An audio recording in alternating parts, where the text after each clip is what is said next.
Parla del Consell de la República, que ha presentat el que anomena, atenció, la identitat digital catalana.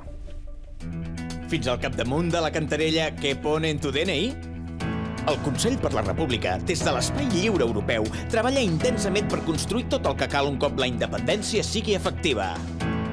Així doncs, podem... I saludem l'eurodiputat de Junts per Catalunya i vicepresident d'aquest Consell, del Consell per la República, que és el senyor Toni Comín. Senyor Comín, bon dia, gràcies per acompanyar-nos. Hola, bon dia.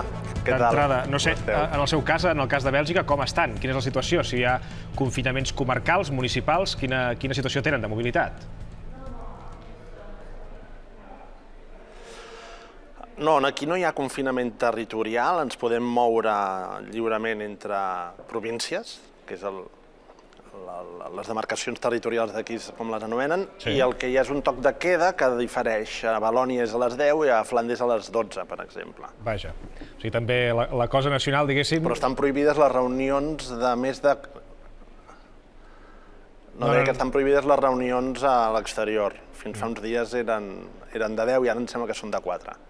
Anava a dir-li que la cosa nacional també difereix en l'hora de decidir el toc de queda.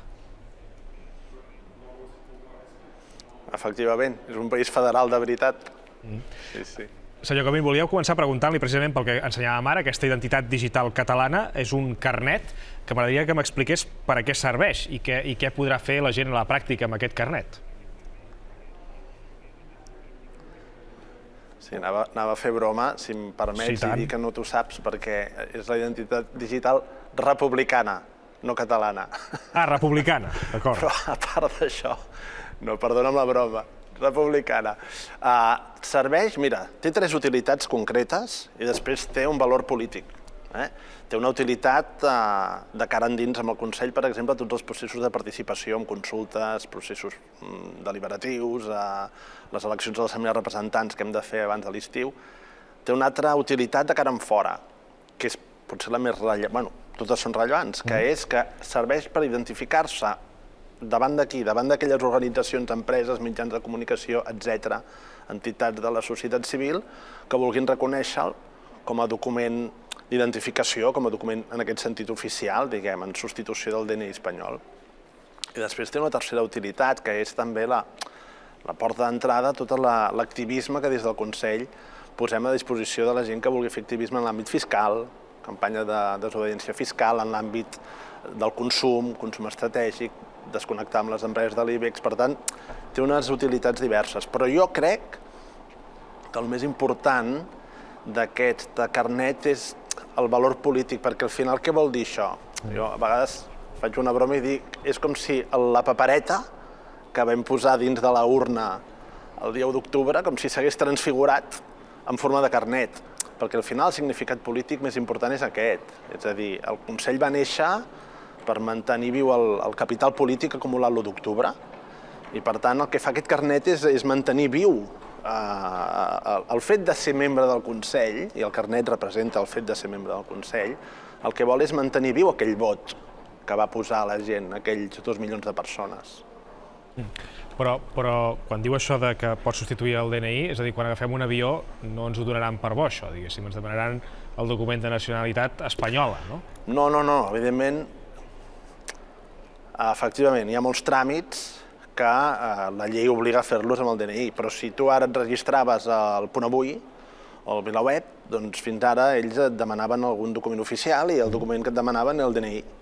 Doncs ara, avui mateix, si vols, pots canviar la teva subscripció en aquests mitjans, en cas que estiguis subscrit, i pots fer-la amb el número de la identitat digital del Consell per la República. Per tant, això dependrà de les empreses, de les organitzacions que vulguin fer servir això per identificar-se. Un, en el món digital, s'identifica molt sovint a molts llocs, no? Entenc la insistència del significat polític que li donava. També hem parlat que això pot arribar a tenir descomptes. O sigui, al final és una mena de club, el que proposen.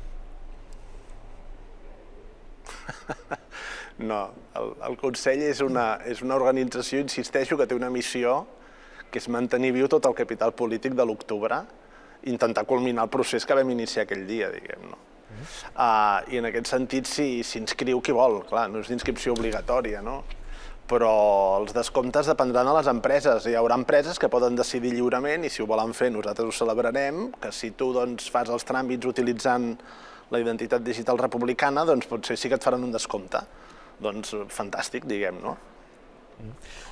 Més enllà d'aquest carnet, el Consell per la República ha sigut un concepte que aquests últims dies n'hem sentit molt a parlar, també a l'hora de veure si s'arribava a un acord en la negociació política per formar govern entre Junts per Catalunya i Esquerra Republicana.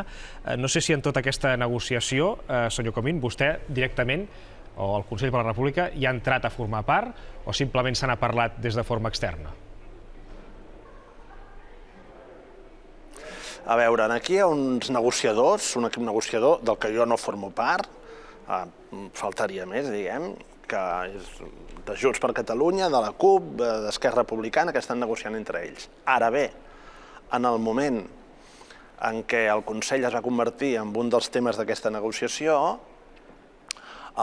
les pròpies parts van entendre que algunes de les coses que estaven discutint entre elles no els hi competia i que, per tant, les havien de discutir amb el propi Consell. És a dir, si una de les coses que s'està discutint és la necessitat d'integrar l'Estat Major dins del Consell o la necessitat de reformular l'estructura institucional del Consell, la seva governança per permetre justament aquest encaix de l'Estat Major dins del Consell, la reforma del Consell i de la seva estructura institucional no la poden decidir els partits ells pel seu compte. I per això s'ha obert, en paral·lel a les negociacions d'investidura, s'ha obert, jo diria més que una negociació, un diàleg entre el Consell i totes aquestes parts per parlar sobre només aquest capítol específic, que és com encaixar l'Estat Major dins del Consell. Quan dic l'Estat Major vull dir això que oficialment se'n diu la direcció col·legiada. Que al final, per entendre'ns, seria integrar d'una forma més orgànica Esquerra Republicana i la CUP dins del Consell.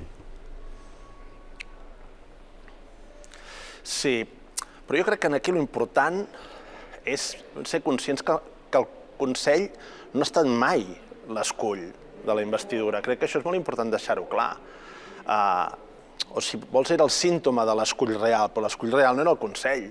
L'escull real és què passa després de la taula de negociació. És a dir, el que està passant té una lògica molt gran. Jo entenc la dificultat per trobar l'acord. Si tu mires els programes electorals dels partits, no és estranya, perquè, molt bé, Esquerra va dir el nostre pla A és la taula de negociació. Fantàstic, ho van dir durant la campanya electoral. Tot això ho explico jo com a observador extern, per la informació que arriba dels mitjans. Jo no parlo en nom de Junts, però veig el que passa. I el que passa és que el Consell no és el problema. El problema és de fons i és normal que hi sigui, però el problema és un altre. El problema és que Junts és escèptic respecte a la taula de negociació, Esquerra hi creu més, però com a les eleccions, per una petita diferència, però les ha guanyat d'Esquerra Republicana, molt bé, Junts des del principi ha dit, doncs molt bé, doncs accedim a fer això que deia el programa d'Esquerra Republicana, que és explorar la taula de negociació com a prioritat estratègica.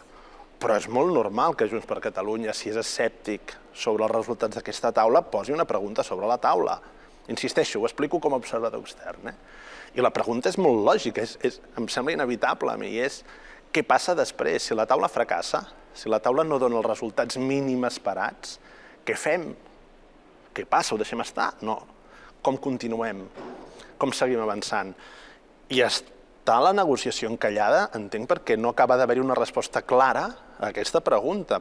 Junts sí que té la resposta a aquesta pregunta molt clara, perquè el Consell per la República era, torno al Consell, el desembre va posar sobre la taula una proposta estratègica, que està en un document que el vam intentar presentar de manera pública i solemne, que es diu Preparem-nos, que parteix de la premissa que la negociació amb l'Estat ara mateix no pot donar bons resultats i que ens hem d'enfortir, que ens hem d'empoderar i que hem de preparar un desbordament democràtic, que és el que ens donarà segurament la força de negociació que ara no tenim. Però hem d'estar preparats per aquest desbordament democràtic. No es pot improvisar, no es pot fer de manera xalabrada ni temerària. S'ha de preparar rigorosament. I aquesta és l'oferta que va fer Junts al conjunt de l'independentisme. Llavors ja sabem quines organitzacions han dit sí. Junts va posar el seu programa electoral, l'ANC ja estava aquí, amb matisos, però ja estava aquí. El que diu la CUP té una afinitat gran, hi ha diferències, però hi ha moltes afinitats entre el que diu la CUP i aquesta proposta estratègica del Consell, poble lliure, demòcrates, és a dir, ja sabem qui diu subscrivim aquesta proposta estratègica. Aquesta era la proposta que duia junt al programa. Llavors la pregunta és, quin és el pla B? L'escull, en aquell moment per avançar, és quin és el pla B. Junts ho té clar, perquè ho duia el programa electoral. El pla B hauria de ser això, el preparem-nos.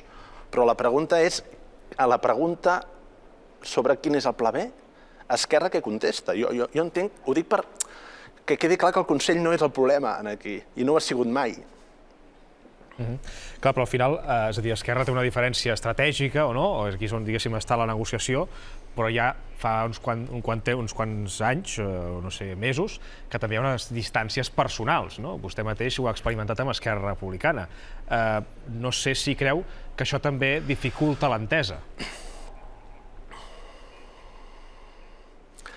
Evidentment que és més fàcil que els partits es posin d'acord quan hi ha confiança personal entre els seus dirigents, evidentment. Però jo crec que realment el problema va més enllà d'això. Jo crec que simplificaríem molt si dient és que no s'entenen. No, és que hi ha una diferència estratègica. Escolta, i les posicions de cadascú són legítimes i les han posat al seu programa electoral i la gent ha donat suport a uns i a altres. Per tant, jo no discuteixo la legitimitat. Jo el que explico és per què és difícil en aquests moments tenir un acord d'investidura. Jo, com a observador extern, crec que hi ha més diferències pel que puc llegir els diaris aquests dies sobre què fer a Madrid, sobre no sé què, però jo crec que la dificultat més profunda perquè la gent entengui què està passant. No es posen d'acord, Què està passant? Home, està passant que Esquerra se li ha preguntat quin és el pla B. I jo no veig una resposta molt clara, molt indiscutible, molt reconeguda de manera general sobre el pla B. Si no hi ha mesa de negociació serà el desbordament democràtic que s'ha de preparar metòdicament. Jo entenc que no hi ha aquesta resposta i, per tant, és difícil que pugui haver-hi un acord d'investidura si prèviament no es contesta aquesta pregunta. Ja per acabar, que ens queden 2 minuts per acabar... És una pregunta, jo crec, no només legítima, jo crec que és una pregunta inevitable. Ja per acabar, senyor Comín, que ens queden 2 minuts per acabar el programa, volia preguntar-li, aquests dies també hi ha hagut moviments a la mesa del Parlament, a veure com acaba tot plegat, però li volia preguntar concretament sobre el paper que ha tingut l'última mesa, no la de Laura Borràs, sinó la de Roger Torrent. Vostè com valora el paper de Roger Torrent al capdavant de la mesa del Parlament a l'última legislatura? Bueno, jo en les diferents discussions que hi ha hagut l'última legislatura, en general, he intentat no fer més soroll del compte, però he estat molt d'acord amb els posicionaments que tenia el vicepresident Josep Costa. I crec que dient això ja ho he dit tot, no? Deixa'm afegir una cosa molt breument també en relació a la qüestió del Consell, que crec que ara m'ha vingut al cap, que abans se m'ha oblidat. Una altra qüestió que ha sortit aquests dies és la voluntat de tutelar la presidència de la Generalitat des del Consell. Jo quan sento això em quedo estupefacte perquè és no ben entès res, perquè precisament el Consell neix, i ho vam explicar així des del primer dia, per fer allò que la Generalitat no pot fer. Quin és el nivell competencial de la Generalitat avui? És molt alt o és molt baix? És baix. És baix el nivell competencial de la Generalitat. El president de la Generalitat té, ho han dit, ho han insistit, i és veritat, no? Les seves funcions són indelegables. Sí, esclar, són indelegables dins el que són les seves competències com a president, i les competències del president de la Generalitat, per desgràcia, avui són baixes. Per tant, el Consell no només no vol tutelar la Generalitat, sinó tot el contrari, el que vol és fer tota aquella feina que la Generalitat no pot fer, no tota, però una part de la feina que la Generalitat no pot fer, vist el seu nivell competencial tan baix, i que s'ha de poder fer des d'altres espais. I el Consell va néixer per això. Precisament no només no hi ha voluntat de tutela, sinó que hi ha voluntat de complementar la debilitat estructural que té avui la Generalitat i que tothom des de l'independentisme ha assenyalat de manera repetida, no? Toni Comín, eurodiputat de Junts per Catalunya, vicepresident del Consell per la República, moltes gràcies per acompanyar-nos i que vagi bé. A vosaltres, moltíssimes gràcies. Que vagi bé. Ens queda